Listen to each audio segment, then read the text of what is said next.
Hi, I'm Ruth. I am the co-founder of StilyoApps, developing solutions for e-commerce, with our biggest app being Reconvert, a post-purchase upsell app.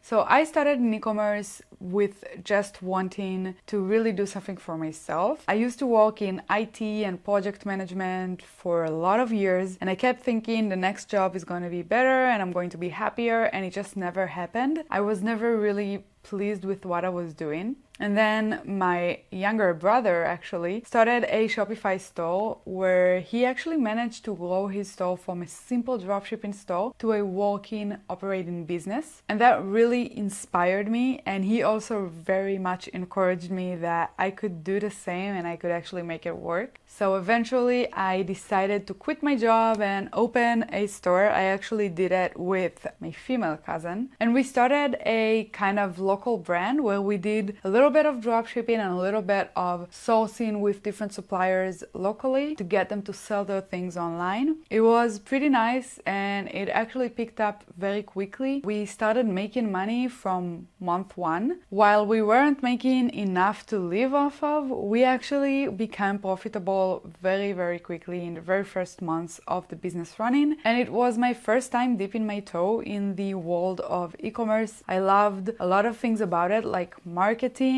like the entire need to really understand the customer journey when it comes to e-commerce, when they buy something, why they don't buy something, how to get them back to your store. The things I didn't like as much were the logistics behind it, like products that have long shipping times and customers that get their product broken or not as they expected and you need to fix it. So these things were not my cup of tea, but I managed to stick to the things that I actually liked about it and kind of stop doing the things that I didn't.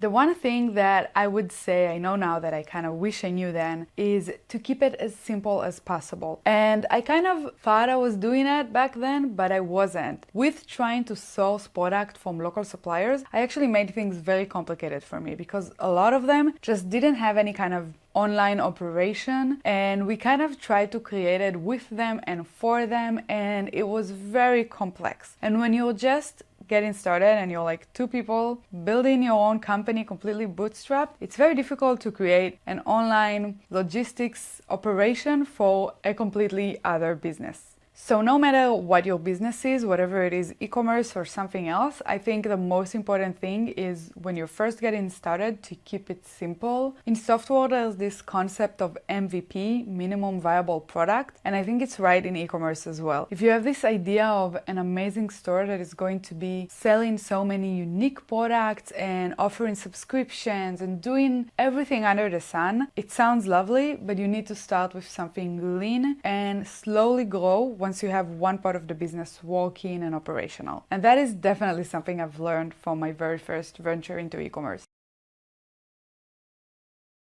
So I think e-commerce is something that will continuously grow because our lives are just becoming more and more online and also more and more comfortable. Most of us don't want to go into the store anymore for logistics. We want to go into the store for the experience. And because of that, I don't think physical stores are going to disappear. They're just going to change their roles a little bit. And I think e-commerce will continuously adapt new technologies as they come out because it is becoming more and more of an integral part of our lives. For example, augmented reality. Instead of going to the store and trying on different shoes, you could just look into your feet, choose the shoes from the store that you want to buy, and see what it would look like on your feet. Wouldn't that be cool? I mean, this is not science fiction, these things already exist, but I think they're going to go and become stronger and stronger. I also think social commerce is going to become even stronger with our ability to simply buy from whatever social platform we are on instead of going off the platform into a store. This just makes sense because we're becoming more and more social, not only more and more online. So we want to buy where we are and not have to move on to a different website. And lastly, voice, which is something that already exists. E-commerce already works with voice, but I think it's going to grow even more. It's going to become even more comfortable for us, but it's also going to be more accessible for people with different visual disabilities. So in a nutshell, e-commerce is going to become more technological, more flexible, and more comfortable for each of us with our needs and preferences.